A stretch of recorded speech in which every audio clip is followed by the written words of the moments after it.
यो बत्ती गए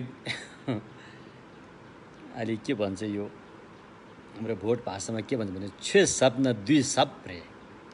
जब जब गम्भीर धर्म ज्ञानको गम्भीरतामा हामी उत्रिँदै जान्छौँ, मार पनि फेरि गम्भीर भएर बाधा गर्नु पनि आइरहेको हुन्छ अरे। त्यसैले अब यो बत्ती गएर हामीलाई धेरै बाधा आइरहेको छ आजको धर्मदेश नसुन्नको लागि। त्यही पनि हामी कोसिस गर्दैछौँ। फेरि बत्ती आएको छ, अझै पनि म कोसिस गर्दैछु।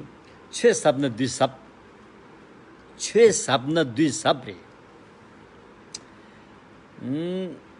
त्यसो भएकोले बत्तीले हामीलाई अलिक बाधा दिइरहेछ। अहिले फेरि बत्ती आयो। पुनः हामी अब प्रतीत समुत्पाद, भित्री प्रतीत समुत्पादको बारेमा कुरा गर्दैछौँ है। भित्री प्रतीत समुत्पाद चाहिँ अहिले हामीले जुन भवचक्रको बारेमा भन्यौँ नि, हामी कहाँ आइपुग्यौँ त अहिले? 12वटा कडीमध्ये अविद्या, संखारा, विज्ञान, होइन, नामरूप, षड आयतना, अनि स्पर्शमा आयो। स्पर्शपछि वेदना आयो। वेदनासम्म हामी आइसक्यौँ होइन। अब तृष्णा रे। वेदनापछि तृष्णा हुन्छ होइन। अब वेदना मन परेको मजा आउने, आफूलाई चाहिँ उचित लाग्ने वेदना आएको छ भने त्यसपछि तृष्णा आयो। त्यो सँगसँगै रहिरहन पाए हुन्थ्यो, यस्तो संवेदना चाहिँ मसँग भइरहँदै हुन्थ्यो भने तृष्णा। अर्को वेदना छ फेरि, त्यो वेदना चाहिँ अलिकति पीडा दिने, दुःख दिने खालको वेदना छ भने त्यसपछि हाम्रो घृणा जाग्छ। त्यसबाट हामीले फेरि भाग्ने तृष्णा जाग्छ अरे। यस्ता वेदनाहरू आउन साथै तृष्णा आउँछन्। तृष्णा आइसकेपछि अनि भवचक्रमा चाहिँ एउटा मान्छे जाँड खाइरहेको त्यो देखाएको हुन्छ त्यो तृष्णा। त्यसपछि उपदान चाहिँ फेरि र चाहिँ बाँदरले पुनः फेरि त्यो होइन त्यसको नसा लगाएपछि त्यो चिज फेरि भोगलाई खोजी गरिरहे जस्तो त्यहाँ देखाएको हुन्छ। त्यसपछि भवपछि अब जन्म लिन तयार भएको अवस्थालाई चाहिँ भवचक्रमा अनि एउटा चाहिँ गर्भवती महिला बच्चा जन्मन ठिक्क भएको गर्भवती महिलाको रूपमा देखाइरहेको हुन्छ। त्यसपछि गएर जाति रे। जाति भनेपछि जन्म भयो। जन्म चाहिँ अनि एउटा महिलाले बच्चा जन्माएको त्यहाँ देखाएको छ, त्यसलाई चाहिँ जाति भन्यो। त्यसपछि जरा मरण, एउटा मान्छे मरेको होइन हो, त्यो देखाएको छ। वैसे भवचक्र चाहिँ त्यहाँ देखाएको छ। अब यो सारा कुराहरू चाहिँ प्रतीत समुत्पादको नियम धर्मबाट यो संसार चलेको छ अरे। भगवानको मार्गमा होइन। भगवानको मार्गमा म एकपल्ट यो एउटा जुन ज्ञान भगवानले कपिलवस्तु आउँदाखेरि आफ्नो बुबा शुद्धोधन र त्यस इलाकाका अन्य शाक्यहरूलाई धम्मदेशना गर्नुभएको थियो भगवानले। त्यस बारेमा म भन्न चाहन्छु।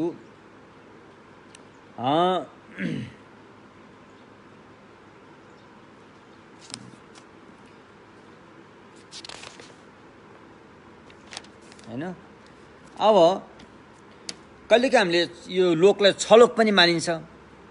छलोक कहिलेकाहीँ यो छलोकलाई 5 लोकमा, धेरै जस्तो सूत्रहरूमा फेरि 5 लोक भनेको। 5 लोक भन्दाखेरि अब नर्ग प्रेत पशु 3 लोक त भइहाल्यो, मान्छे 4 लोक भयो। समस्या चाहिँ असुरको छ।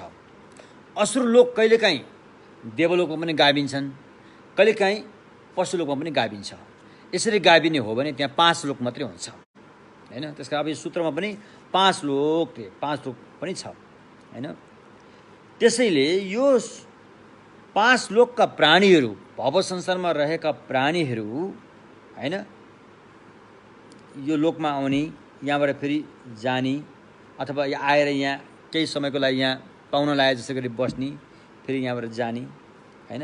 फेरि मृत्यु भयो, फेरि जन्म लिएको हामीले देख्छौँ नि त, थाहा हुन्छ त होइन, देख्छौँ। त्यसैले अब हामीले के बुझ्नु पर्यो भन्दाखेरि हामीले तृष्णालाई त्यागेर सन्तुष्ट, हाम्रो मन हरदम हमेसा हर पल सन्तुष्ट भएर रहन सक्नु पर्यो। मनलाई सन्तुष्टतामा कायम राख्न सक्नु पर्यो। यदि मन असन्तुष्ट भएर तृष्णा जाग्यो भनेदेखि त्यो खतरा छ अरे। एउटा कुरा हामीसँग दुईवटा कुरो नै छ, एउटा मन एउटा शरीर हो। यही दुईवटा, अरू हामीसँग के पनि छैन। एउटा मन एउटा शरीर। शरीर देखिन्छ, छुइन्छ, मन देखिँदैन। मनको आकार रङ रोगन हुँदैन। तर नभएको होइन, मन त छ। मलाई सुख भयो मलाई दुःख भयो भन्ने हामीले फिलिङ होइन के भन्छ अनुभव त जाग्छ। त्यो मन भएर नै आएको हो। यदि मन नहुँदो हो त मुर्दा सरा हुन्थ्यो होला। त्यसैले हामीसँग दुईवटा मात्रै कुरा छ, एउटा शरीर एउटा मन। शरीर भन्ने चिज कस्तो हो त भने शरीर भन्ने चिज चाहिँ यसले जतिसुकै मेहनत गरे पनि जतिसुकै यसले प्रयास गरे पनि यो सीमित रहन्छ। यो यसको लिमिट छ, त्यहाँबाट उता यो जान सक्दैन। उफ्रियो अन्तमा थचियो भन्ने एउटा नेपाली उखान छ नि, उफ्रियो अन्तमा थचियो, नाच्यो अन्तमा थचियो भन्ने एउटा उखान छ। यो चाहिँ शरीरको चाहिँ त्यस्तो हुन्छ, शरीरको स्वभाव त्यस्तो हुन्छ। यो चाहिँ लिमिटलेस। यो शरीर चाहिँ फेरि यसलाई जतिसुकै हामीले एक्सर्साइज गरे पनि जतिसुकै आकाशमा उफ्रिए पनि अन्त्यमा यो थचिन्छ। यो चाहिँ पुरै उफ्रियो भएर जान पनि सक्दैन होइन। यो शरीरको अवस्था यस्तो हो, यसको सीमा हुन्छ। यो सीमाविहीन भएर सीमाबाट बाहिर जान सक्दैन यो। तर मन भन्ने चिज फरक हो। फेरि मन भन्ने चिज शरीर जस्तो होइन। भलै त्यसलाई हामीले आँखाले नदेखौँला, छोएर नछुयौँला, त मन त छ। त मनसँग एउटा अचम्मको चिज छ। तपाईँहरू हामीसँग सबै छ। अचम्मको चिज के भन्दाखेरि यो मन चाहिँ यसलाई बानी पार्दै लयो भने असीम रूपमा यो फैलिन सक्छ। शरीर जस्तो होइन, शरीर चाहिँ असीम रूपमा फैलिन सक्दैन। शरीर चाहिँ एउटा टुङ्गोमा पुगेपछि फेरि फर्किन्छ, त्यहाँबाट उता जान सक्दैन। मन चाहिँ त्यस्तो होइन। मन यो अचम्मको चिज हो, यो चाहिँ असीम रूपमा फैलिएर जान्छ होइन। तपाईँले कुन कुरामा बानी पर्नुपर्छ, त्यो बानी पर्दै गएपछि जस्तो जस्तो नराम्रो कुरामा बानी पऱ्यो भने राग रिस लोभमा बानी पर्दै गयो भने मन झन् मोटिँदै जान्छ, पुटिलो हुँदै जान्छ, त्यसतर्फ फैलिँदै जान्छ। यसरी फैलिन्छ कि यसको यात्रा यतिसम्म फैलिएर जान्छ, कहाँ पुगेर टुङ्गिन्छ थाहा हुँदैन। तर राम्रो तर्फमा यो मनलाई विकास गरेर ल्याएपछि यसतर्फ पनि फैलिन्छ। फेरि यो मन भनेको हिलोमा गाडेको किलो जस्तो। हिलोमा गाडेको किलो जतापट्टि बल पर्यो उतैपट्टि त्यो झुकिन्छ। त्यस्तै मन पनि जुन कुरामा बानी परेको छ त्यसतर्फ चाहिँ यो चाहिँ लिमिटलेस, त्यो सीमाबाट पनि बाहिर एकदम अनन्तसम्म यो चाहिँ जान्छ। यो मनमा यस्तो चिज छ यो, जुन बारेमा भगवानले बताउनु भएको छ मनको बारेमा। अरू कसैले पनि त्यति पत्ता देखिँदैन मनको बारेमा। अहिले हामी त्यो मनको बारेमा यहाँ कुरा गर्दैछौँ। अब हामीले मान्छे मरेको पनि देखिन्छ, मान्छे जन्मेको पनि देखिन्छ, जन्मेर फेरि केही समय रहेको पनि देखिन्छ। त्यो त हामी देख्छौँ नि। यस्तो अवस्थामा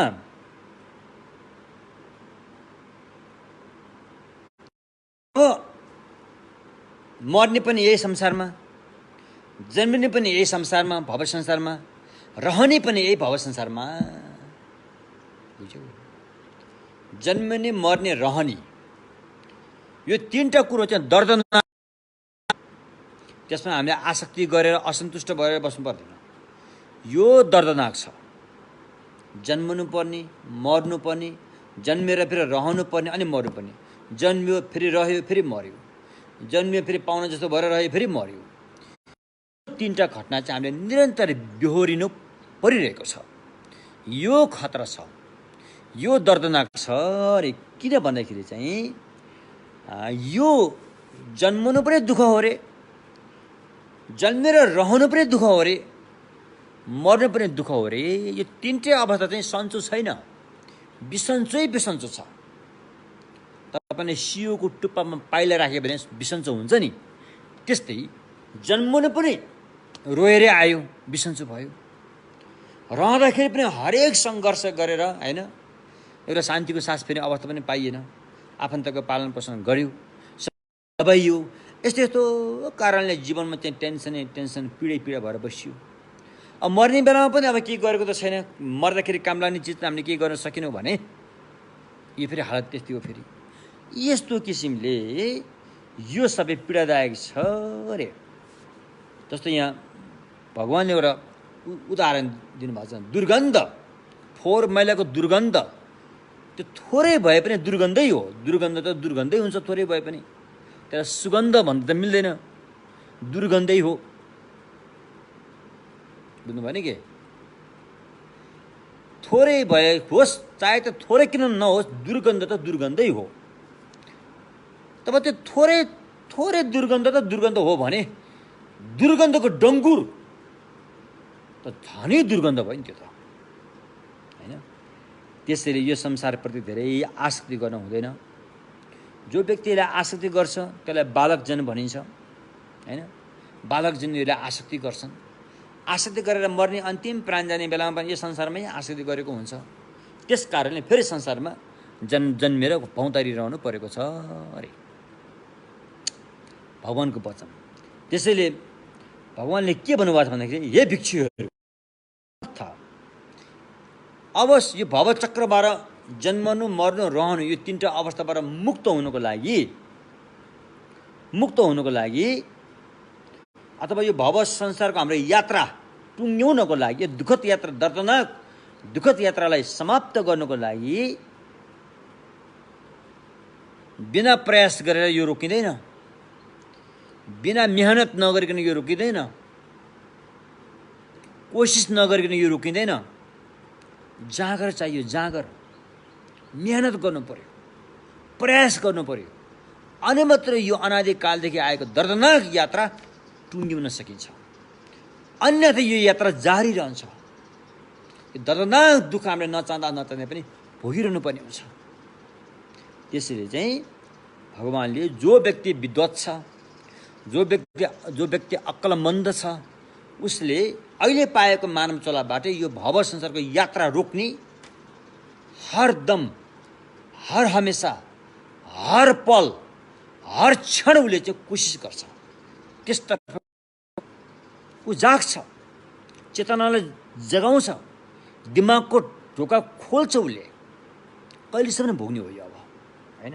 त्यसैले चाहिँ अनि अब यो भव संसारमा, होइन, कोही कहाँ मरेर कहाँ जन्मेका छन्, कोही कहाँ जन्मेर कहाँ रहेका छन्, यस्तो कुराहरू चाहिँ भगवान बुद्धको सूत्रमा चाहिँ उल्लेख गरिएको छ। सूत्रले के भन्छ भन्दाखेरि, भगवान बुद्ध एक समय कपिलवस्तु नगरमा सवारी हुनुभएको थियो। कपिलवस्तु त तपाईँलाई थाहा भयो होला, भगवान बुद्धको पहिलोको आफ्नो घरबार भएको ठाउँ, होइन, आफ्नो राज्य भएको ठाउँलाई कपिलवस्तु रे। कुनै बेला त्यहाँ कपिल मुनि भन्ने एकजना व्यक्तिले, एकजना तपस्वीले तपस्या गरेर बसेका थिए अरे। त्यो नगर, त्यो ठाउँ भएकोले कपिलवस्तु भनियो। कपिल भन्ने चाहिँ अहिले खैरो खैरो कपाल भएको, सेर्क्या, भोट भाषामा सेर्क्या भने सेर्क्या, खैरो खैरो कपाल भएको एकजना तपस्वी ऋषि हो होला, को होला, उनले तपस्या गरेर भएकोले त्यसलाई चाहिँ कपिलवस्तु, कपिल नगर भनेको हो नि त, कपिलवस्तु हो। भगवान पनि त्यही ठाउँमा जन्मिनु भएको हो, कपिलवस्तुकै एरियामा, लुम्बिनीमा जन्मिनु भएको हो नि त। तर वास्तविक उहाँको दरबार चाहिँ कपिलवस्तु भन्ने ठाउँमा थियो, होइन, जुन अहिले हाल आएर नेपालको तिलौरोकोटमा पर्दछ, रूपन्देही। अनि त्यो कपिलवस्तुमा भगवान आफ्नो बुबा, आफ्नो अब सानो आमा यशोधरा लगायत शाक्यहरूलाई चाहिँ उद्धार गर्नुको लागि, उनीहरूको भलो गर्नुको लागि उहाँ सम्मा सम्बुद्ध भइसकेपछि पुनः एकपल्ट फर्केर आएको हामीले पाउँछौँ, जुन कुरा सूत्रमा उल्लेख गरिएको छ। यसरी उल्लेख गरिएको छ, होइन? त्यहाँ आएपछि एकजना व्यक्तिको त्यहाँ मृत्यु हुन्छ। शाक्य गाके भनेको अब भोट भाषा भयो। अब के भन्छ, अब यो गा भने त अब के भन्ने, गाजे, होइन? त्यसो अब यता पौराणिक कथामा राम सीता भन्छ, रामलाई भोट भाषामा गाजे भन्छन्। यो गा के भयो, रामलाई गाजे भन्ने हो भने यो पनि गा के, होइन, रामज भने जस्तो हुन्छ। रामज अथवा नन्दज अथवा आनन्दज त्यस्तो कि हुनुपर्छ त्यो व्यक्तिको नाम, होइन? हो, त्यो व्यक्ति चाहिँ कस्तो थियो त भन्दाखेरि, त्यो व्यक्ति चाहिँ एकदमै भर्खरको जवानी रहेछ, जुन मर्ने व्यक्ति छ। त्यो रामज भन्ने व्यक्ति, जुन व्यक्ति त्यहाँ मर्यो, शाक्य खलकका व्यक्ति हुन्, जो त्यो मान्छे मर्यो, त्यो व्यक्ति चाहिँ जमानामै मरेर, जवानी उमेरमा, वृद्ध भएर होइन, जवानी उमेरमा मर्यो। यसरी त्यो व्यक्ति त्यसरी मरिसकेपछि धेरैलाई शोक भएछ हैन। अब भर्खरको मान्छे बित्यो हैन, किनकि उसको आफन्तहरू थुप्रै थिए रे। त्यो आफन्तहरू सबैले उसलाई चाहिँ सम्मान गरेको थियो रे, सम्मान गर्दथे रे। तर त्यो व्यक्ति अचानक मर्यो। अचानक मरेपछि सबैलाई के भयो त? पीडा भयो, छटपट भयो। हे फलानु व्यक्ति, तिमीले त हामीलाई छोडेर गयौ नि भनेर सबै रुन थाले, विलाप गर्न थाले हैन। त्यस्तो भएछ। त्यही बेला भगवान पनि कपिलवस्तुमै हुनुहुन्थ्यो। भगवान पनि कपिलवस्तुमै हुनुहुन्थ्यो। अनि भगवानको आफ्नो पिता शुद्धोधन रे, भगवानको पिताको 4 भाइ थिए, 4 भाइ छोरा थिए हैन। शुद्धोधन, शुक्लोधन, धौतोधन अनि अरू के अमृतधन के सम्झे के त्यस्तो के छ, 4 भाइ हुनुहुन्थ्यो। भगवान बुद्धका पिता खलक चाहिँ 4 भाइ थिए। फुपूहरू 3 जना थिए रे भनिन्छ। 4 भाइ मध्ये भगवान बुद्धको पिता चाहिँ जेठो, उहाँको नाम शुद्धोधन भनिन्थ्यो। शुद्धोधन उहाँले भगवानलाई बिन्ती गर्नुभयो, यस्तो एउटा हामीलाई नराम्रो घटना घट्यो हाम्रो यो ठाउँमा, भगवान पनि यहीँ हुनुहुन्छ, यस बारेमा केही बताइदिनुहोस् भनेर आफ्नो पिताले भगवानसँग बिन्ती गर्नुभयो। बिन्ती गरिसकेपछि भगवानले के भन्नुभयो त भन्दाखेरि, म अहिले यो कुरा यहाँ मैले किन निकालेको छु भन्दाखेरि हेर्नुहोस् है, यो कुरा मैले यहाँ किन यो सन्दर्भ कुरा किन निकाल्छु भन्दाखेरि, हामीले मान्छे मरिसकेपछि पनि मैले मरेको मान्छे देखेँ, ऊ आएथ्यो भन्छौँ। मान्छे मरिसकेपछि पनि अब सपनामा मैले फलानालाई देखेँ हामी भन्छौँ। कोहीले देखेँ भन्छ नि। फेरि अब धामी झाँक्री ल्याएर हैन, वायु जगाएर ऊ आफै बोलेको पनि त्यहाँ त मरेको मान्छेको आत्मा आएर बोल्यो भन्छ नि हिजो हो, त्यो पनि भन्छौँ। यो के हो त? यो यसबारेमा बुझ्न नितान्त जरुरी छ। त्यो सन्दर्भमा मैले यो प्रत्यक्ष समुत्पादको बारेमा त्यो कुरा यहाँ आएको है त, यदि एकदमै जरुरी छ। तसर्थ अब भगवानले के भन्नुभयो त, जुन शाक्य, जुन रामज भन्ने व्यक्ति बित्यो, जो व्यक्ति जवान थियो, उसलाई सबैले सम्मान गरेका थिए। सायद ऊ राम्रो खालको व्यक्ति होला, राम्रो सोच भएको व्यक्ति होला हैन। अब त्यो राम्रो मान्छे बितेपछि त सबैलाई अलिकति अप्ठ्यारो हुने भयो। अनि त्यस बारेमा भगवानसँग बिन्ती गरे, यो के भएको, यो किन यसरी व्यक्ति मर्छ, नचाहँदा पनि किन यसरी जवानीमा मरिदिन्छ हैन भनेर भगवान बुद्धको पिताले भगवानसँग बिन्ती गर्नुभयो। भगवानले के भन्नुभयो भन्दाखेरि चाहिँ, जति पनि प्राणीहरू यहाँबाट मरेर जान्छन्, चाहे बच्चामा मर्छन्, कोही जवानीमा मर्लान्, कोही वृद्ध भएर मर्लान् हैन, विभिन्न कारणले अब दुर्घटनामा परेर मर्लान्, आदि आदि मृत्युको कारण धेरै छन्। यसरी मरेका व्यक्तिहरू मरेपछि के हुन्छ त भन्दाखेरि, अब भगवानले भन्नुहुन्छ मरेपछि उसले आफ्नो जीवनमा गरेको राम्रो कर्म र नराम्रो कर्म हुन्छ अरे। 2टा कर्म हुन्छ अरे, एउटा राम्रो कर्म, एउटा नराम्रो कर्म। राम्रो कर्मलाई अब हामीले के भन्ने, अरू भाषामा कुशल कर्म पनि भनौँला, पुण्य कर्म पनि भनौँला। राम्रो कर्म सुख दिने कर्म, भविष्यमा उज्यालो पार्ने कर्म राम्रो कर्म। नराम्रो कर्म चाहिँ पीडा दिने कर्म, दुःखमा पुर्याइदिने कर्म, भविष्य अँध्यारो पार्ने कर्म, त्यसलाई चाहिँ खराब कर्म पनि भनिन्छ, कहिलेकाहीँ पाप कर्म पनि भनिन्छ। हो, त्यो राम्रो कर्म र नराम्रो कर्म छ रे। हामीले जीवनभरि त्यस्तो कर्म गरिरहेका हुन्छौँ। राम्रो कर्म अब राम्रो परेको छ भने त हामीले धेरै जस्तो राम्रो कर्म गर्न पुगिरहेका हुन्छौँ। तर कुसङ्गतमा पर्ने व्यक्तिहरू अधिकांश राम्रो कर्म गरेका हुँदैनन्, धेरै जसो खराब कर्ममै जीवन बिताइरहेका हुन्छन्। त्यसैले यो राम्रो कर्म र नराम्रो कर्म 2टा छ भनेर भगवानले आज्ञा भयो। र यो 2टा कर्मले गर्दा 2टा कर्म छ अरे, राम्रो र नराम्रो कर्म छ अरे। यो 2टा कर्मले गर्दा अनि व्यक्तिहरूको परलोकमा राम्रो कर्म गर्नेहरूले राम्रो गतिमा जान्छन्, खराब कर्म गर्नेहरू चाहिँ खराब गतिमा जान्छन् रे। राम्रो कर्म गर्नेको राम्रो जुनीमा जन्म हुन्छ, खराब कर्म गर्नेको खराब जुनीमा जन्म भइदिन्छ अरे, भगवानले भन्नुभएको हैन। त्यसैले राम्रो कर्म गर्नेहरू स्वर्गतिर पनि जालान्, खराब कर्म गर्नेहरू चाहिँ अधोगतिमा पतन भएर जान्छन् रे। अब यसमा बुद्ध भन्ने कुरा अब यहाँ भगवानले अनि कसरी हुन्छ त यो घटना भनेर अलि यसलाई विस्तृत रूपमा भगवानले आज्ञा हुन्छ। यो कसरी हुन्छ त भन्दाखेरि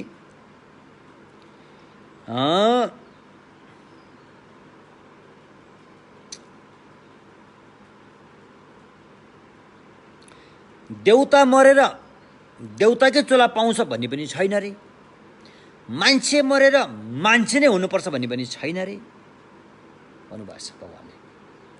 देउता मरेर देउताकै चोला पाउन पनि सक्छ, नपाउन पनि सक्छ। मान्छे मरेर मान्छेकै चोलामा आउन पनि सक्छ, मान्छेको चोला नआएर अर्को चोलामा जान पनि सक्छ। र जसरी हामीले बिउ रोपेर, जसरी हामीले खेतमा बिउ रोपेर बिरुवा उमारिन्छ, बिउ रोपेर बिरुवा उमारे जस्तै गरेर पछि त्यसको फल पनि फल्दै जान्छ।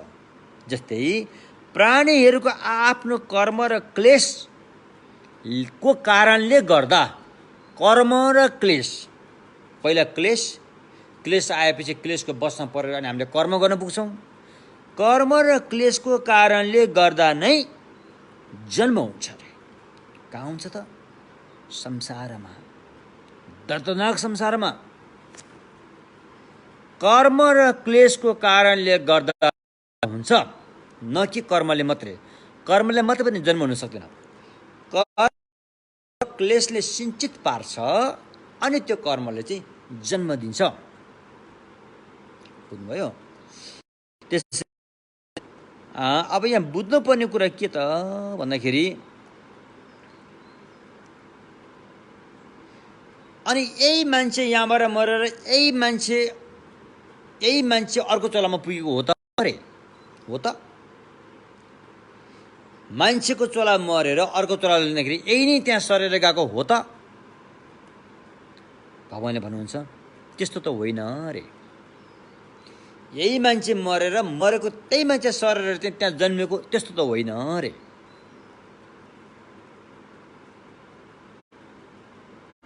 तर अर्को चोला नभएको पनि होइन रे। सरेर गएको पनि होइन, अर्को चोला हुँदै नभएको पनि होइन। नास्तिकले भने जस्तो मरेपछि डुमी राजा, मरेपछि डुमी राजा के पनि छैन भने जस्तो पनि होइन रे। अर्को चोला पनि छ, तर मरेर यहाँबाट सरेर गएको पनि होइन, अर्को चोला नभएको पनि होइन। भगवानको वचन, यसलाई अलिकति दिमाग लाएर सुन्नुपर्छ है फेरि। त्यसले अर्को चोला निश्चित छ, अवश्य छ, अवश्य छ। जब हाम्रो मृत्यु हुन्छ, हाम्रो पञ्चखण्ड रे, यो पञ्चस्कन्ध, यो डङ्गुरको राशि, शरीर, मन, शरीर, यो जति पनि हाम्रो अब छ पाँचवटा तत्त्व, पाँचवटा कुराहरू, यो सबै त यही नै टुङ्गिन्छ रे। मर्दाखेरि हामीसँग भएको रूप स्कन्द, वेदना स्कन्द, संज्ञा संस्कार र विज्ञान स्कन्द, फुम्पोङा सुख छोरो दुई नाम्सिके फुम्पो, यो पाँचैवटा स्कन्द त यहीँ टुङ्गिने हो रे। यहीँ सकिन्छ रे, यहीँ नासिन्छ। होइन अब परलोकमा के हुन्छ त? अब परलोकलाई फेरि कसरी मानिन्छ त भन्दाखेरि, टुङ्गिने पनि दुई किसिमको हुन्छ अरे। एउटा टुङ्गेर पनि फेरि आफ्नो यात्रा जारी राख्ने, र टुङ्गेर आफ्नो यात्रा जारी राख्न सक्दैन, दुईवटा हुन्छ। जस्तो कि दाउरा आगोमा बालिसकेपछि के हुन्छ त? खरानी हुन्छ। त्यो खरानी कहिले पनि फेरि दाउराको रूपमा आउन सक्दैन अरे। खरानी भएपछि भयो, खरानी नै भयो, त्यसलाई पुनः दाउराको रूपमा ल्याउन सकिन्न। एउटा टुङ्गिनी यस्तो हुन्छ। अर्को टुङ्गिनी चाहिँ कस्तो हुन्छ कि, त्यो टुङ्गे तापनि फेरि उसले अर्को पैदा गरेर नयाँ यात्रा सुरु गर्छ। अनि त्यो भयो मन भयो। मन चाहिँ दाउरा बालेर खरानी टुङ्गे चाहिँ गरेर टुङ्गिने। बुझ्नुभयो? फेरि आत्मा होइन, फेरि यो मन हो, आत्मा हो। आत्माको कुरा फरक हो, त्यसलाई अहिले उता थाँती राख्नुहोस्। आत्माको कुरा हामी त्यसतिर नजाउँ, मनको कुरा गर्दैछौँ। मन चाहिँ दाउरा बालेर खरानी भएर, त्यो खरानी कहिले पनि फेरि दाउराको रूपमा आउन नसक्ने जस्तै गरेर टुङ्गेको चाहिँ होइन। तर मन टुङ्गिएर बिल्कुलै नयाँ मन पैदा गर्छ, उसको आफ्नो यात्रा जारी राख्छ। यसलाई पहिला बुझौँ। यसरी यात्रा जारी राखिसकेपछि जब मनले यो हाम्रो शरीर छोड्छ, उसको यात्रा यो लोकमा टुङ्गिन्छ अनि ऊ एक्लो हुन्छ हैन। उसको जीवित रहँदाको माता पिता आफन्तहरू कोही पनि उसको हुँदैन। ऊ एक्लो रहन्छ, एक्लो अवस्थामा रहन्छ। उसँग कोही पनि जाँदैनन् हैन। ऊ एक्लै जाने हो, जो मर्यो ऊ एक्लै जाने हो। होला उसको लास लिएर घाटसम्म जालान्, त्यो लास त ऊ होइन, त्यो त माटो भइसक्यो। तर मन त एक्लै जान्छ। एक्लै जाँदाखेरि अनि के हुन्छ भन्दाखेरि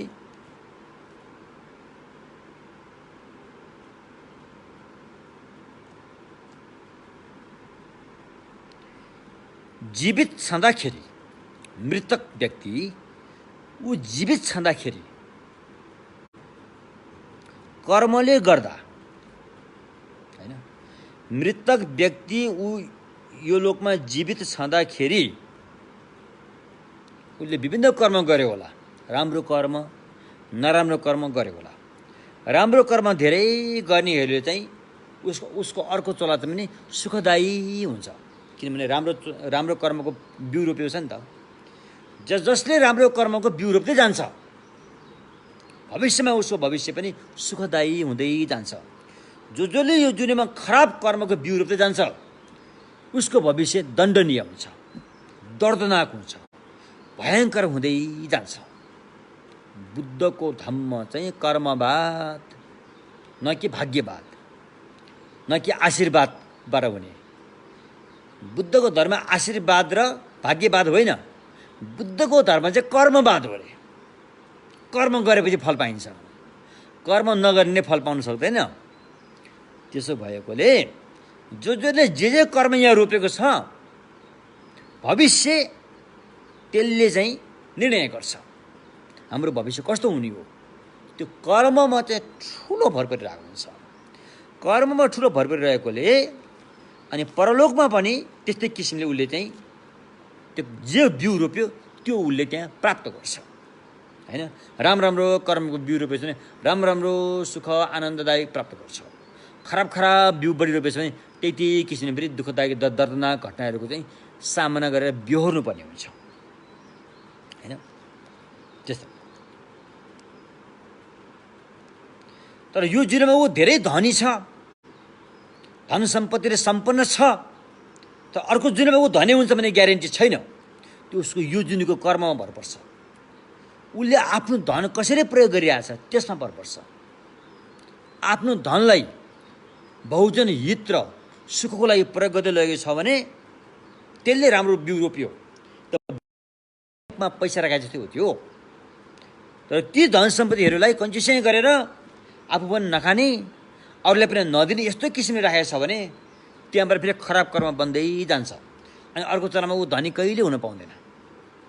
धनी हुनलाई यो जुनीमा बिउ रोप्नु पर्छ अनि मात्रै हुन्छ। यो जुनीको मेहनतले मात्रै धनी हुनु होइन। राम्रो कर्म गरेको छ भने अनि थोरै मेहनत गरे पनि कामहरू मिल्दै जान्छ। चाहे बिजनेस होस्, चाहे खेती किसान होस् हैन, सजिलोसँग धन सम्पत्ति उसले कमाउन सक्छ। जब कर्म राम्रो छैन भने त्यतिसुकै यो शरीरले मेहनत गरे पनि भने जस्तो भइरहेको हुँदैन। यता बनाउँदै गयो उता भत्किँदै जान्छ, उता बनाउँदै गयो यता भत्किँदै गइरहेको हुन्छ। परिस्थिति झन् जटिल हुँदै जान्छ। त्यसैले हामीले के कस्ता बिउ रोपेका छौँ त्यही अनुसार कर्मको फल हामीले पाउने हो। यसको जिम्मेवार हामी आफै छौँ। त्यसो भएकोले अब अर्को आयो। अनि कति मान्छेहरू यहाँबाट मृत्यु भइसकेपछि पनि अनि जीवित रहेका व्यक्तिहरूले हामीले त फलाना मान्छे भनौँ मेरो बुवाको मृत्यु भइसकेपछि मेरो बुवाको त्यो अब उता अब हिन्दू रीतिरिवाज अनुसार त्यो मृतकको 13 दिने काम के भन्ने हुन्छ नि, अब त्यो क्रियाकाम गर्दाखेरि चाहिँ अनि त्यो मेरो ख्यालमा 1 वर्षको काम थियो। त्यति बेला म सानै थिएँ, म बुद्धिस्ट पनि भगवानको मार्गमा म लागेको थिइनँ। 1 वर्षको काम थियो। त्यसलाई बर्खान्त भनिन्छ। बर्खान्तको त्यो काजकिरीमा चाहिँ मेरो ठुलो दिदीले मेरो बुवालाई देखिँ भन्नुभयो। जुन यज्ञ बनाएको थियो काजकिरी गर्ने यज्ञ, त्यहाँ आएको चाहिँ देखिँ रे उहाँले। हामीले त देखेनौँ, मेरो ठुलो दिदीले चाहिँ देखिँ भन्नुभयो होइन। त्यो के हो त त्यो? त्यो कुरा यहाँ आयो। त्यो के हो त भन्दाखेरि मरिसकेको व्यक्तिले जीवित रहेको व्यक्तिले कहिलेकाहीँ देख्न पुग्छ, त्यस्तो रूपमा देखिन्छ अरे। त्यो कसरी देखिन्छ त भन्दाखेरि चाहिँ त्यो चाहिँ यो लोकबाट मरेर गइसकेको व्यक्ति पुनः फेरि जीवित उसको आफन्तहरूलाई त्यही रूपमा देखा पर्नु चाहिँ वास्तवमा मरेको मान्छे देखिएको होइन। भगवान्ले के यो सबै अहिले म भगवान्ले बताएको कुरा भन्दैछु, मेरो खुसीले भनेको होइन यो। भगवान् शाक्यमुनिको मुखारबिन्दबाट भनेको कुरा मैले अहिले भन्दैछु। वास्तवमा मरेको मान्छेले त्यो रूप देखाएको होइन रे। उसो भए त्यो मेरो दिदीले मेरो बुवाको जुन मरिसकेको व्यक्तिको रूप देखेको त्यो रूप कसको हो त, के हो त भन्ने कुरो आयो नि यहाँ। अनि भगवान्ले के भन्नुहुन्छ र के भन्नुहुन्छ त भन्दाखेरि एउटा लोक धातु छ अरे। लोक धातु भने एउटा संसार, हाम्रो पृथ्वी जस्तै कहीँ एउटा संसार छ अरे। त्यसलाई भनिन्छ गन्धर्व नगरी, गन्धर्वहरू बस्ने। गन्धर्व भने फेरि गाइने गीत गाउने बस्ने त्यो कुरो होइन। फेरि गन्धर्व भनेको चाहिँ बासना मात्रै खाएर जीवनयापन गर्ने, बासना मात्रै गन्ध मात्रै खाएर जीवनयापन गर्ने त्यस्तो एउटा चोला छ अरे। त्यो चोलाहरूलाई चाहिँ गन्धर्व चोला भनिन्छ। एउटा गन्धर्व चाहिँ गीत गाउने भयो, त्यो अर्कै खालको गन्धर्व भयो। एउटा चोला चाहिँ बासना मात्रै खाएर चाहिँ आफ्नो भोक मेटाउने त्यस्ता खालका पनि एउटा चोला हुन्छ अरे। त्यो चोलालाई चाहिँ गन्धर्व चोला भन्ने एउटा छ अरे। त्यो गन्धर्व भन्ने चोला लिएका व्यक्तिहरूले चाहिँ जो व्यक्तिको मृत्यु हुन्छ नि त्यसको नजिक आउने गर्छ अरे। बुझ्नु भएन? त्यो गन्धर्व भन्ने एक किसिमको चाहिँ स्पिरिट हो, एउटा चाहिँ के भन्ने अब एउटा चाहिँ हावामा हिँड्ने भनौँ न। तिनीहरू चाहिँ मान्छे मृत्यु हुँदाखेरि मृत्यु भएको मनको नजिक आउँछ अरे। उसले मनको, मर्ने मान्छेको मनको नजिक आउँछ अरे। ऊ नजिक आएपछि मर्ने मान्छेको अधिकांश कुरा उसले जान्दछ अरे, उसले थाहा पाउँछ अरे होइन। उसका बितेका घटना जान्दछ अरे। यसरी जानिसकेको हुनाले अनि उसको लगाई खुवाई बानी बेहोरा उसले जान्दछ अरे। त्यो गन्धर्व भन्ने एउटा स्पिरिटले, त्यो गन्धर्व भन्ने स्पिरिटले चाहिँ मृतकको रूप धारण गरेर त्यहाँ देखा पर्छ अरे। मरेको मान्छे देखा परेको होइन, मर्नेवाला देखा परेको होइन। मर्नेवालाको रूप, उसको लागेको गहनाहरू, उसको बानी बेहोराहरूलाई लिएर ऊ त्यो रूपमा प्रस्तुत हुन्छ अरे। हो गन्धर्व भन्ने एउटा स्पिरिट छ। त्यो मर्ने मान्छे चाहिँ त्यो देखा परेको होइन रे। भगवान्ले चाहिँ यसरी भन्नुभएको छ। त्यसकारण ती बाहेक अन्य पनि हुन्छन्, अन्य यक्षहरू पनि। यक्ष भनेर जीव हुन्छ, त्यो राक्षस पनि होइन, त्यो देवता पनि होइन। देवता र राक्षसको बिचको एउटा जीव हुन्छ, उनीहरूलाई यक्ष भनिन्छ होइन।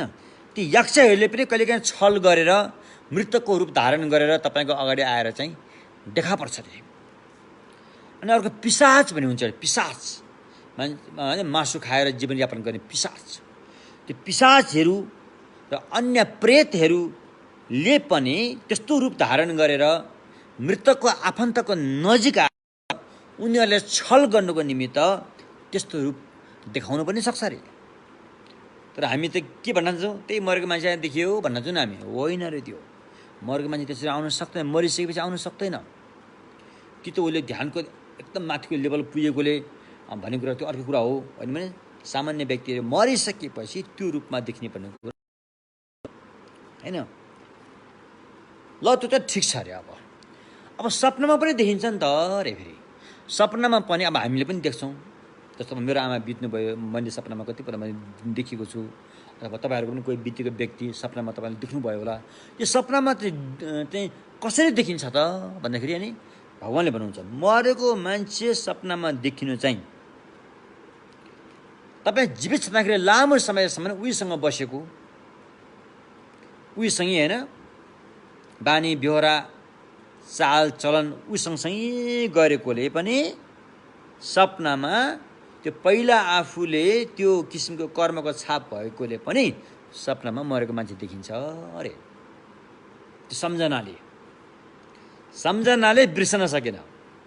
सम्झनाले बिर्सन नसकेपछि मरेको मान्छे पनि सपनामा आउँछ, देखिन्छ, तपाईँसँग कुरा पनि गर्ला उसले, त्यो सम्भावना हुन्छ। तब त्यो सपनामा देखियो त्यो मरेको मान्छे आएर देखिएको होइन। तपाईँले ऊ जीवित छँदाखेरि जति पनि उसँग घुलमिल भएर बस्नुभयो नि, उसँग घुलमिल भएर उसको बानी बेहोरा सबै जान्नुभयो, हो त्यो सम्झनाको बलले गर्दाखेरि सपनामा पनि मरेको मान्छे देखिन्छ। तर वास्तविक मरेको मान्छे चाहिँ सपनामा आएर देखिएको चाहिँ होइन रे। फेरि अर्को, अनि वास्तविक त्यो मरेको मान्छे मृतक चाहिँ आफ्नो कर्मको बसमा परेर ऊ कहाँ जन्म लिने हो, जन्म लिन गइसकेको हुन्छ। तपाईँको अगाडि चाहिँ कहाँ आइरहन्छ र ऊ जन्म लिन गइसकेको हुन्छ अरे। आउन सम्भवै छैन रे। मरेको मान्छे पुनः फर्केर तपाईँको अगाडि आएर देखा पर्न सम्भवै छैन रे। अब यहाँ एउटा कुरा आयो, अनि अब धामी झाँक्रीहरू कुरा आयो, भोन। अब हाम्रो यहाँतिर भोन पनि भन्छन्।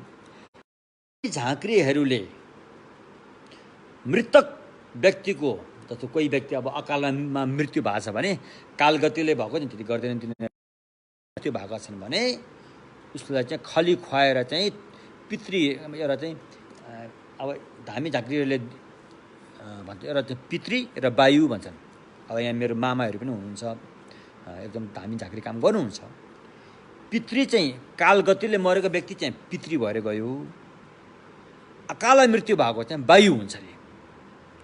अनि त्यो भौँतरै रहेको ठाउँबाट पहिलाका अरू वायुहरूकासँग लिएर ठेगाना लाउने हुन्छ अरे, उसलाई ठेगाना लगाएर राख्ने, ठेगाना लगाएर राख्ने एउटा काम हुन्छ, त्यसलाई चाहिँ खली खुवाउने भन्छन्। खली खुवाउनु भनेर त्यहाँ मान्छेहरू पुरै कामेर होइन 18-19 भारी दाउरा चाहिँ त्यो त्यो आगोको भुँरोमा नाङ्गो खुरा नाचेर चाहिँ होइन उसले आफ्नो कन्ट्रोलमा ल्याएर उसलाई चाहिँ वायु स्थानमा वायु हो भनेर ठेगाना लगाएर राख्ने उपाय हुन्छ। त्यो के हो त अरे, पुरै बग्छ नि त उसले। म यस्तो थिएँ पहिला, म यस्तो थिएँ, मेरो यस्तो चिज सबै भन्छ उसले। मरेको मान्छेको सबै घट्टा ऊ आफै आएर भने जस्तो गरेर भन्छ। के भनेको त भन्दाखेरि त्यो पनि यही कुरा हो।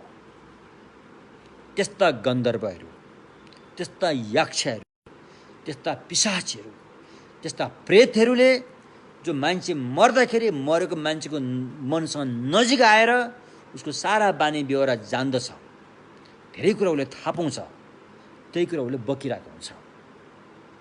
उनीहरूले बक्ने प्रायः जस्तो बितेका घटनासँग यो त सिधै थाहा हुन्छ। भविष्य त्यति भन्दैन तिनीहरूले, भविष्यमा यो त खासै के भन्दैन। भविष्यमा मलाई यहाँलाई राख उहाँलाई राख मात्रै भन्छन्, भविष्य के हुन्छ तिनीहरूले भन्न सक्दैनन्। अधिकांश बितेका घटनाहरू मात्रै, म यस्तो थिएँ, उस्तो थिएँ, यो उस्तो यस्तो। जस्तो हाम्रो राईमा के राईमा चाहिँ बिजुवा भन्छन्, बिजुवाले त्यो जगाउँछ होइन। लिम्बूमा चाहिँ के फेदम्बा भन्छन्, उनीहरू पनि त्यस्तै गर्छन् होइन। त्यो मृतकको आत्मालाई बोलाएर जगाएको भन्छन्। वास्तवमा मृतक होइन, त्यहाँ अर्को कोही नै आउँछ। उसले आफ्नो घटना भन्दाखेरि त्यस्ता प्रेत, त्यस्ता चाहिँ यक्ष, त्यस्ता गन्धर्व, त्यस्ता चाहिँ अनि के अरे पिशाचहरू चाहिँ मान्छे मर्ने बेला उनीहरू एकदमै नजिकै झुमिरहेको हुन्छ। त्यहाँ उसलाई चाहिँ सही ढङ्गसँग व्यवस्थित गर्न सकेन भने मृतकको अन्तिम प्राण जाने बेलामा उसको मनको नजिक आएर झुमिरहेका हुन्छन्। उसको अधिकांश कुरा उनीहरूलाई जान्दछन्, बुझ्दछन्। तिनीहरू पछि आएर त्यो जागेर अनि त्यो कुरा बग्दछन्, बग्छ, बोल्दछन्, न कि मरेको मान्छे आत्मा आएको। भगवान्ले यसरी भन्नुभएको छ है। त्यसपछि गएर अब यहाँ कुरा आयो, अनि मृतकको लागि अब जीवित रहेका आफन्तहरूले 2 पैसा खर्च गरेर उसको लागि चाहिँ दान पुण्य गर्छन् नि त। अब दान पुण्य गर्छन्, दुखी आशाहरूलाई अब घाँस बाँस कपास नहुनेहरूलाई भोजन दान दिन्छन् मरेको मान्छेको नामबाट, कपडा दान दिलान् मरेको मान्छेको नामबाट होइन। बास बस्ने अब पाठी पौवाहरू पनि बनाइदिलान् मरेको मान्छेको नामबाट। अब यो के हुन्छ त, के उसले पाउँछ त यो भन्ने प्रश्न आयो नि।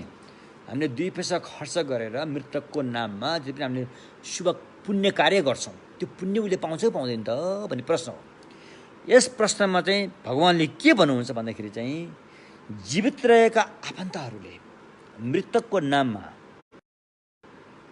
पाप नगरिकन, फेरि मृतकको नाममा पाप गर्यो भने त पाउँदैन, फेरि उसले पाप नगरिकन निष्पाप भएको चिजबिजहरू उसको नाममा अरूलाई दान पुण्य गरिदियो भने त्यो पुण्यले चाहिँ त्यो पुण्यको फल उसले पाउँछ रे। बुझ्नु भने के? त्यो पुण्यको फल उसले पाउँछ। अब पाउनु पनि यस्तो, उसले अर्को चोला लिइ नसकेको, मरेर अर्को चोला लिइसकेको छैन भने, अब हाम्रो यो त यतापट्टि त प्रायः जस्तो भारत भनिन्छ, भारतमा रहिरहेको बेला जस्तो भनौँ न एक किसिमले, मरेर अर्को पुनर्भव अर्को चोला लिइसकेको छैन भने उसका आफ्ना जीवित रहेकाहरूले उसको नामबाट दान पुण्य गरेको पुण्य उसले पाउँछ। त्यो पुण्यलाई चाहिँ कसरी हामीले पुण्यलाई परिणामना गरिन्छ त्यही मुताबिक उसले त्यो पाउँछ। यदि त्यो पुण्यबाट चाहिँ फलाना मृतकले चाहिँ निर्वाण प्राप्त गरोस्, मुक्ति प्राप्त गरोस् भनेर गऱ्यो भने उसले मुक्ति प्राप्त गर्न राम्रो सकुन मिल्छ, राम्रो अवसर मिल्छ। यस्तो चाहिँ राम्रो परिस्थितिहरू उसले सजिलैसँग पाउन सक्छ त्यो पुण्यको प्रभावले। तर पुण्यलाई सही ढङ्गसँग विधि पुऱ्याएर परिणाममा गुवा गर्न सक्नुपर्छ। यतिकै गरेर हुँदैन। फेरि त्यो दिने दान दिने ठाउँ पनि सही हुनुपर्छ हैन। शील पालन गर्नेहरूलाई दियो भने अति धेरै पुण्य प्राप्त हुन्छ। शील पालन गर्नेहरूलाई दान दियो भने अति धेरै पुण्य प्राप्त हुन्छ। ध्यान गर्ने व्यक्तिहरूलाई दान दियो भने धनी धेरै पुण्य प्राप्त हुन्छ। दुःखी आशय रोगीहरूलाई दान दियो भने त्यतिकै पुण्य प्राप्त हुन्छ। बुद्ध धम्म सङ्घलाई दान दियो भने धन ठुलो पुण्य प्राप्त हुने भयो हैन। यस्तो किसिमले मृतकको नामबाट धार्मिक किताबहरू छपाएर मान्छेलाई त्यो धम्म दान गर्यो भने त्यहाँबाट झनै पुण्य प्राप्त हुने भयो। मृतकको नामबाट अनि भन्ज्याङहरूमा चौतारी बनाएर लाँकुरे रुख रोपेर रुखको छारी दिने गर्यो भने त्यो रुख जबसम्म छारी दिन्छ तबसम्म उसको पुण्य प्राप्त भइ नै रहन्छ। मृतकको नामबाट भत्केका स्तूपहरूको चाहिँ जीर्णोद्धार गर्यो भने झनै पुण्य प्राप्त हुन्छ। देखि लिएर देश प्राणीको हितको लागि प्रयोग गर्यो भने त्यो पुण्यले चाहिँ उसले अर्को चोला लिइसकेको भए तापनि लिइसकेको चोलामा उसले त्यो पुण्यको फल भोग गर्न पाउँछ रे। यस्तो चाहिँ भगवानको वचनमा यस्तो छ। तर मृतकलाई त अब यहाँ कुरा आयो। फेरि अब यहाँ अर्को कुरा पनि आयो यहाँ। तर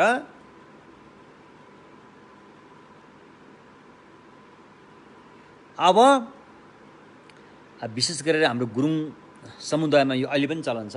गुरुङ समुदायभित्र के छ भन्दाखेरि चाहिँ सबै गुरुङहरूले अलिकति गर्दैनन्। अब धेरैले यस्तो गर्ने चलन म पोखरामा हुँदाखेरि देखेको। मृतकको आर्गुँ गर्दाखेरि यो बुद्धिस्ट परम्परा त होइन। मृतकको आर्गुँ गर्दाखेरि आफन्त छोरी चेलीबेटीहरू सबै आउँछन्। अब आफ्नो बुवा आमा कोही बित्नु भएको छ भने उसका आफ्ना छोरीहरू चेलीबेटीहरू सबै त्यहाँ आउँछन्। अनि मृतकलाई खुवाउनलाई अब भेडाको साँप्रो हुन्छ कि खसी बाख्राको साँप्रो हुन्छ कि अथवा अरू जुन मिठा मिठा पकाउनेहरू पनि पकाएर लिएर आएका हुन्छन्। त्यहाँ सबै रिङ्गै बसेका हुन्छन् त्यो खाने चिजहरू त्यहाँ राखेर। अब त्यहाँ जिउँदो भेडा ल्याएको हुन्छ। जिउँदो भेडा ल्याएर अब त्यहाँ एउटा पुरोहित समुदायमा अर्को पुरोहित पनि छन्, ग्याब्री पशु भने, उनीहरूले चाहिँ के वाचन गर्छन्। अनि त्यो जिउँदो भेडाले चाहिँ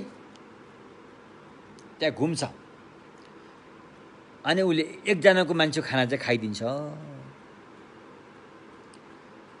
त्यसले उनीहरूले के भन्छन्, के पुष्टि गरेको भन्दाखेरि जीवित छँदाखेरि यो मान्छे मरेको यो मान्छेले चाहिँ यो मान्छेलाई मन पर्दो रहेछ र उसको खाना खायो भन्ने चलन छ। त्यो कसरी भयो? त्यो घटनालाई भगवान बुद्धको धर्ममा कसरी लिइन्छ? खाना त खाए भेडाले हैन। त्यो घटनालाई भगवान बुद्धको उसमा चाहिँ के भनिन्छ भन्दाखेरि फेरि कुरो त्यही हो। यस्ता पिशाचहरू त्यो मृतकको मनसँग नजिकिएर रहेका हुन्छन्। पिशाच प्रेत यक्षहरू चाहिँ फेरि त्यही हैन भेडाकोमा पस्यो भन्नु एक किसिमले त्यस्तो किसिमले चाहिँ यो घटना भएको हो भनेर भनिन्छ भगवानको मार्गबाट मृतककै हंस आएर पसेको त्यो हंस आएर पछि त्यो होइन त्यहाँ कदाचित होइन त्यो त्यसलाई कुनै पनि प्रमाण छैन न त प्रत्यक्ष प्रमाण छ न त अनुमान प्रमाणले नै त्यसलाई पुष्टि गर्न सकिन्छ प्रत्यक्ष प्रमाणले त त्यहाँ देखिँदैन अनुमान प्रमाणले पुष्टि गर्नलाई त्यहाँ ठोस कारण देख्नु पर्यो त्यो डाँडामा आगो छ किनकि त्यहाँ चाहिँ धुवाको मुस्लो आइरहेछ भनेपछि नै त्यहाँ आगो भएको पुष्टि गर्न सकिन्छ किनकि यहाँ भान्साघरमा आगो छ किनकि त्यो माथि भान्साघरमाथि धुवाको मुस्लो आइरहेछ किनकि तल आगो छ त्यसले त्यहाँ पनि आगो हुनुपर्छ यसले अनुमान प्रमाणले प्रमाणित गर्नु पर्यो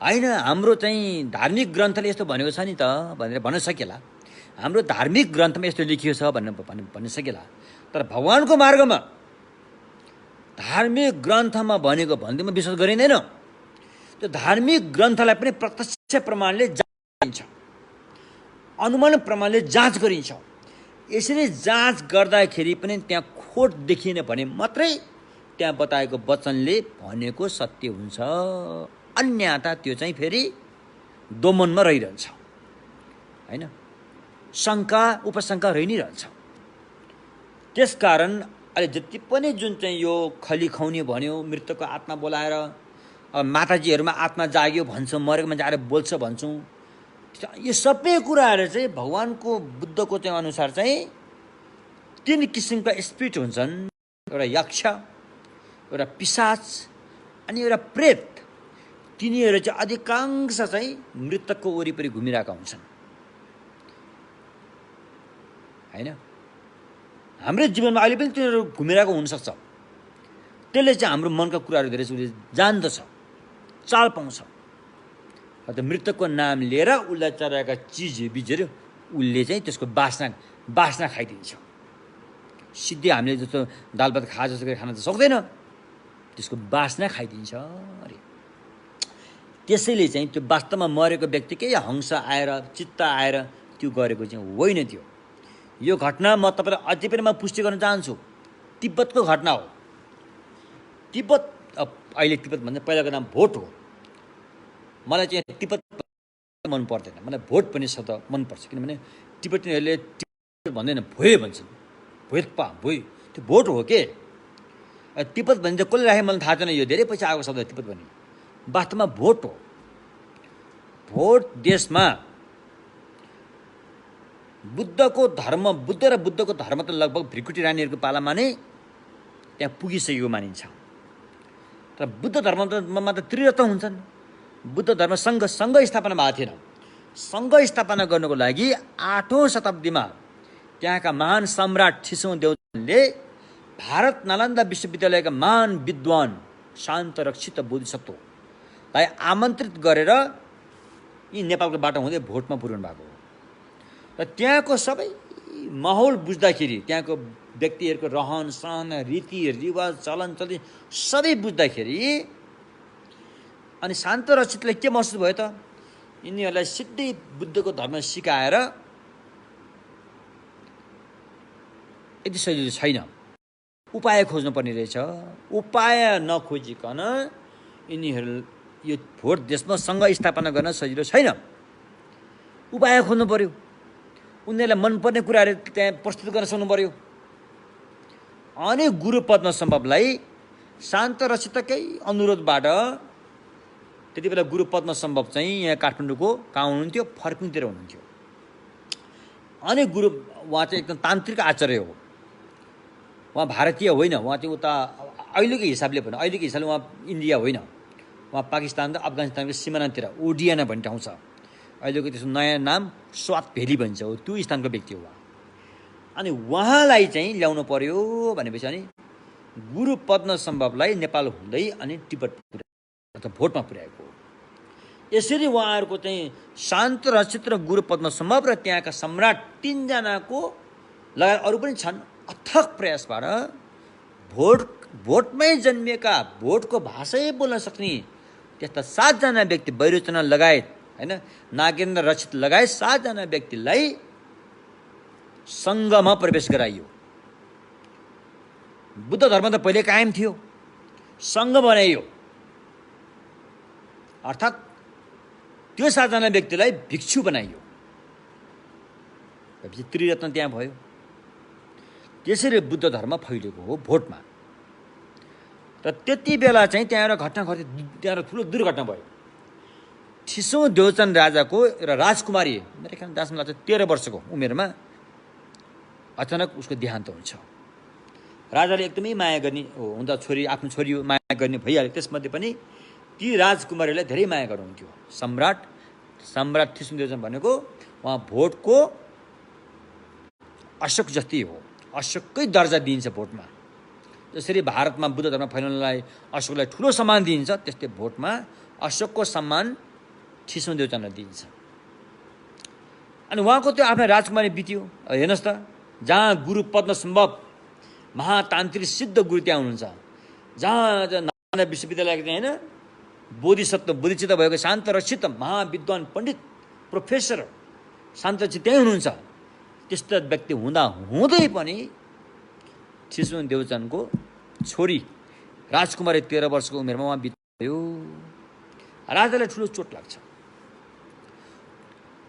छोरी बितेको भन्दा पनि उसलाई अप्ठ्यारो कहाँ लाग्छ भन्दाखेरि यत्रा ठुला महान गुरु, कल्याण मित्र गुरुहरू मसँग हुँदा हुँदै पनि मेरो छोरीलाई किन बचाउन सकेन, यो उहाँलाई ठुलो एउटा चाहिँ धक्का लाग्छ। तर यो कुरा म गुरु पद्मसम्भवसँग अवश्य सोध्छु भनेर हिम्मत जुटाएर गुरु पद्मसम्भवमा सोध्न जानुहुन्छ। बुझ्नु भने के? अनि गुरु पद्मसम्भवले के भन्नुहुन्छ, अहिले तिमीलाई धेरै चिज छ हैन, पीर भएको छ, बिस्तारै गरेर यो पीरहरू हट्दै जान्छन् अनि उचित समय आएपछि म तिमीलाई बताउँछु भन्नुभयो। होइन, मलाई अहिले बताउनु पर्यो, मलाई एकदमै गाह्रो भयो, मेरो छोरी 13 वर्षमा किन बित्नु पर्यो, हजुरले भनिदिनै पर्यो भनेपछि ल ठिक छ, यदि तिमी यस बारेमा सुन्न सक्ने हिम्मत राख्छौ भने म तिमीलाई बताउँछु भन्नुभयो। हुन्छ भनेपछि तिम्रो छोरी कुनै बेला चाहिँ भुसुना वा लामखुट्टेको चोलामा जन्मेको रहेछ अरे। लामखुट्टे वा भुसुना अथवा मान्छेको रगत खाने किराहरू हुन्छ नि, त्यस्तोको चोलामा जन्मेको रहेछ अरे। त्यो क्रमशः आएर तिम्रो टाउकोमा रगत खान थाल्यो त्यो किराले। तिमीले भ्याट हिर्काइदियो, मार्छु भनेको त होइन, देउस हिर्काउँदाखेरि त्यो मर्यो अरे। तिमीले उसलाई ठुलो पीडा दियो, त्यो पीडाको बदला लिनलाई आज तिम्रो छोरी भएर जन्मेको हो अरे। हेर्नुहोस् त कर्मको फल। अब यो कुरा त हामीले पचाउनु कति गाह्रो हुन्छ। आफ्नो छोरी भित्र आज यस्तो घटना हामीले कहाँ हुँदैन मेरो छोरी यस्तो भने भन्छु नि। तर छिसौँ देवचनमा बोधिसत्व हुनुहुन्थ्यो, उहाँले कुरा बुझ्नुहुन्थ्यो, उहाँको दिमाग सही थियो। त्यो भएर नै गुरु पद्मसम्भवले सच्चाइ बताउनु भयो। त्यो किरा पछि मरेर तिम्रो छोरी भएर आयो। किन यति छोटो आयुमा मर्यो भन्दाखेरि उसको उछिट्टेको आयु बाँकी थियो। उसको आयु नपुग्दै तिमीले मारिदियौ। उसको उछिट्टेको आयु जम्मा यति बाँकी रहेछ, अहिले आएर यसरी मरेको हो। अब उनले मसँग भेट गरेकी छिन्, हामीसँग धेरै ज्ञान पनि सुनेकी छिन्, उनको भविष्यमा राम्रो चलाउँछ भनेर आश्वासन दिनुभएको छ। तर घटना त्यो कर्मको फल कसरी पाक्छ। अर्को घटना चाहिँ फेरि त्यही बेला त्यहाँ के भयो, त्यति बेला भोन धर्मका व्यक्तिहरू अझै पनि त्यहाँ थिए। भोन धर्मका व्यक्तिहरू अझै पनि त्यो दरबारमा चाहिँ उनीहरूको अधिकार भएका व्यक्तिहरूको रूपमा थिए। कति मन्त्रीहरू पनि थिए होलान् होइन, उनीहरू भोन धर्मको अनुयायीहरू थिए।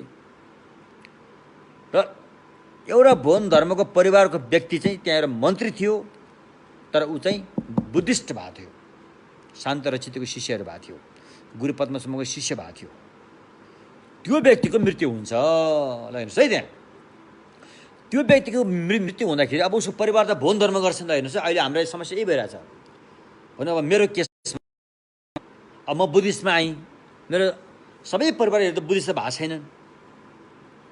त्यसकारण भोलि मेरो मृत्यु हुँदाखेरि अब त्यो कर्मकाण्डहरू गर्ने कुराहरू त जसको बहुमत छ उसले गरिदिने हो, त्यस्तो हुन्छ नि। यदि म मेरो गाउँमा गएको बेला मेरो मृत्यु भयो भने के हुन्छ त यहाँ कुरो फेरि त्यस्तो हुन्छ। त्यसकारण ऊ एउटा बुद्धिस्ट भाव थियो, त परिवार त सबै भोन धर्म गर्थे। अब ऊ बुद्धिस्ट भएको नाताले, गुरु रिम्पोछे शान्त रक्षितको शिष्य भएको नाताले उसको काजकिरे सबै यता बुद्धिस्टबाट गरिदिनु भयो उहाँहरूले, गुरु पद्मसम्भवहरूले। तर घरका व्यक्तिहरू भोन्पो भएकोले उनीहरूले फेरि त्यहाँ धामी झाँक्री ल्याएर चाहिँ होइन आत्मा उतार्ने भयो। हेर्नुहोस् है, गुरु पद्मसम्भव स्वयंले झ्याङपर गरेको, झ्याङपर भनेको मृतकको अन्तिम संस्कार, त्यो नाम पोल्ने एउटा विधि हुन्छ। त्यो पोलिसकेपछि ऊ फेरि यो संसारमा आउने, बोल्ने, बक्ने, पिण्डा खाने काम गर्दैन उसले।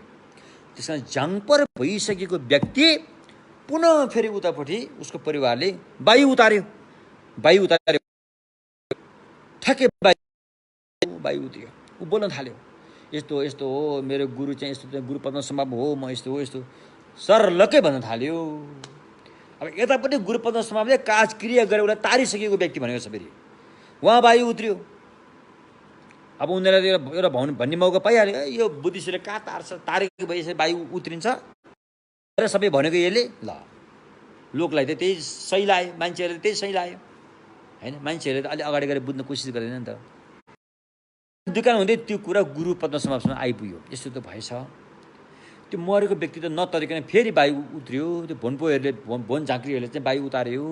सबै बोल्छ अरे, हजुरले पनि गुरु भन्छ अरे उसले, भन्छ त्यस्तो हुनु नपर्ने हो भनेर गुरु पद्मसम्भव भन्नु। त्यस्तो हुनु नपर्ने, ऊ तरिसकेको व्यक्ति हो। अब फेरि वायु उत्र्यो भने मलाई बोलाउनु भन्नुभयो अरे। अनि फेरि वायु उत्रिँदाखेरि अनि गुरु पद्मसम्भवलाई बोलायो के हो भनेर।